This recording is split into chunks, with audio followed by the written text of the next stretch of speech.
فضل بھائی مجھے بتائیں کہ Pakistani passport fourth worst passport کیوں ہے, اتنا ویک کیوں ہے؟ سمپل بتاؤں پلیز. تعلیم کی کمی ہے اور ان کے پاس کوئی ایسے لوگ نہیں ہیں ایکسپرٹ جو ان کو بتا سکے کہ باہر ملک جا کے آپ نے کام کیسے کرنا ہے. پاکستان میں بے روزگاری ہے. جو بھی ناردرن ایریاز کے لوگ ہیں, خیبر پختونخوا کے, پنجاب کے, سندھ کے, وہ باہر جا کے کام کرنا چاہتے ہیں. اب ان کے پاس کوئی ایسے لوگ نہیں ہیں, جو ایسے لوگ ملتے نہیں ہیں ایکسپرٹ جو باہر کے ملک کی ڈیمانڈس, جو لیبر کی ڈیمانڈس یا جو بھی نوکریوں کی ڈیمانڈس آتی ہیں اس کو پوری طرح پاکستانی تک پہنچا سکے. پوری دنیا میں جب کی ڈیمانڈ آتی ہے اور یہ کام ہوتا ہے اوورسیز امپلائمنٹ پروموٹرس کا. اور پاکستان میں یہ کام کر رہی ہے آرگنائزیشنس, جیسا ٹریول ایجنسی ہے نا, لوگ سمجھتے ہیں کہ ٹریول ایجنسی باہر بھیجتی ہے, ایسا نہیں ہے. جاب کے لیے نہیں بھیجتے ٹریول ایجنسی. ٹریول ایجنسی کا کام ہے خالی گھومنے پھرنے بھیجنا یا بزنس بھیجنا, ویزا لگانا, تفریح. لیکن اوورسیز امپلائمنٹ پروموٹرس کا کام ہے کہ باہر ملک سے ڈیمانڈز لینا. پاکستانی جو لوگ ہیں جو باہر ملک میں جا کے کام کرنا چاہتے ہیں ان کے لیے سارے ان کی میچ کروانا, ان جیسے جو جاتے ہیں ان کو میچ, اور پھر ان کو نوکریاں دلوانا, ہائرنگ کروانا, ان کی ہائرنگ کروانا, ڈاکیومنٹیشن دیکھنا. اور لیکن یہ اوورسیز امپلائمنٹ پروموٹرز 90% جو ہیں وہ پڑھے لکھے نہیں ہیں.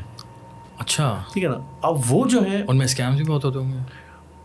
اسکیمس تو ہر کام میں ہے نا, ٹریول ایجنسی کے کام میں بھی ہے. ٹھیک ہے.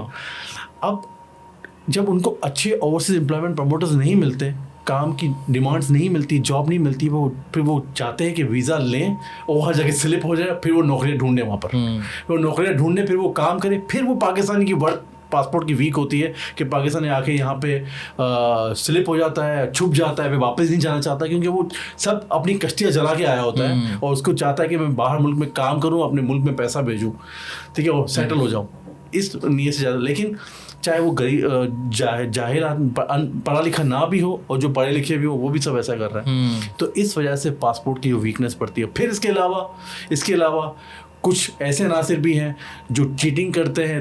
جب ان کو نوکریاں اچھی نہیں ملتی کیونکہ لیگل وے سے جاتے نہیں ہو, تو پھر وہ نہیں ملتی, تو پھر وہ چیٹنگ کرنے کی کوشش کرتے ہیں, کسی کو دھوکہ دینے کی کوشش کرتے ہیں, تو اس میں ان کا ہمارے ملک کا نام خراب ہوتا ہے. ٹھیک ہے نا. اور پھر خدا نہ خواستہ کرمنل ایکٹیویٹیز میں شامل ہوتے ہیں تو ملک کا نام خراب ہوتا ہے. تو یہ سارا سسٹم ہے. یہ سسٹم اوورسیز امپلائمنٹ پروموٹر اچھے مل جائیں اور یہ ملک کے کونے کونے میں اپنے پیغام پہنچائیں کہ ہم آپ کو اچھی جاب دلوائیں گے باہر ملک میں جو کام کرنا چاہتے ہیں, پھر کام اچھا ہوگا.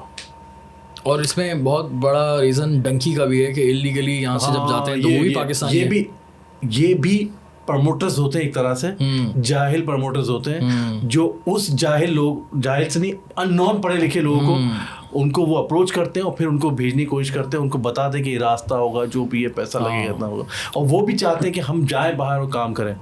تو یہ ہے نا, صرف اور صرف سسٹم اچھا ہونا چاہیے. جہاں تک دنیا بھر میں ریکروٹمنٹس کی ایونٹس ہوتے ہیں, سب ایک ساتھ ملتے ہیں اور پھر وہاں سے ڈیمانڈس جنریٹ ہوتی ہیں. اس ڈیمانڈس میں ہمارے پروموٹرس کا کام ہے کہ ان سے کانٹیکٹ کریں, ان سے بات کریں, ان کو پتہ ہے کہ پاکستان میں کتنے ہنرمند لوگ موجود ہیں ہر طبقے میں, تاکہ وہ لوگ ان کے, اور پھر یہ پاسپورٹ کی ورک کرنے کے لیے بڑا امپورٹنٹ ہے. اور پھر سب سے امپورٹنٹ فارن افیئرس. ٹھیک ہے نا. پاکستانی پاسپورٹس کو مستحکم کرنے میں فارن افیئرس کا بھی بڑا کردار ہے, تاکہ جو ملک سے وہ دوسرے ممالک سے ان کے جتنے اچھے تعلقات بڑھتے جائیں گے وہ, اور تاکہ پھر ان کے ویزا ایزی ہوں گے پاکستانیوں کے لیے. جو ویزا ایزی ہوں گے تو پھر پاکستانی ٹریول کرے گا تو پھر پاکستانی کی ورتھ بنے گی. اور یو رائٹ, بیکاز اس میں فارن افیئرس کا جو ہے نا 50% کردار ہے. ایز اے ٹریولر تو ہمارا ہے کہ کوئی بھی غلط کام نہیں کریں, لیگل نہ کریں, بٹ یہ ہے کہ ہماری جب فارن افیئرس ہی اسٹرانگ نہیں ہوگا تو پھر مزہ نہیں آئے گا. فار ایگزامپل یہ کہ ابھی تھائی لینڈ کا ای ویزا ہو گیا, تو یہ فارن افیئرس کا کمال ہے. ٹھیک ہے. اچھا, ای ویزا اور ڈاکیومنٹ والے ویزا میں بہت بڑا فرق ہوتا ہے. اب ڈاکیومنٹ والا ویزا یہ ہوتا ہے اس میں ڈاکیومنٹ جمع کرنے ہوتے ہیں اور آپ کو پھر مینولی جو ہے نا سبمٹ کرنے ہوتے ہیں ڈاکیومنٹس, پھر آپ کا جو ہے نا پاسپورٹ پہ اسٹیکر لگ کر آتا ہے. یہ اگر کیٹیگری ہے تو اس کیٹیگری کی وجہ سے نا اس کا مطلب یہ کہ ویزا ریکوائرڈ ہے اور بڑا سخت ویزا ریکوائرڈ ہے, تو اس کی وجہ سے نا آپ کا پاسپورٹ انڈیکس میں لیول گر جاتا ہے. لیکن ای ویزا آ گیا تو اس کا مطلب ویزا کے لیے آسانی ہو گئی, تو آپ کا پاسپورٹ لیول جو ہے وہ بڑھ گیا. اس طرح سے بالی کا ای ویزا آ گیا, گیا بڑھ گیا, ملیشیا کا ای ویزا آ گیا بڑھ گیا, ازبکستان کا ای ویزا آ گیا بڑھ گیا. اس طرح سے جتنے کنٹریز ہیں قریب کے یا دور کے افریقن کنٹریز, بڑے چھوٹے کنٹریز, ہم یو ایس اور یو کے کی بات نہیں کر رہے یا شینجن کی بات نہیں کر رہے, اس کے علاوہ بھی دنیا میں 150 ملک ہیں یار, ٹھیک ہے.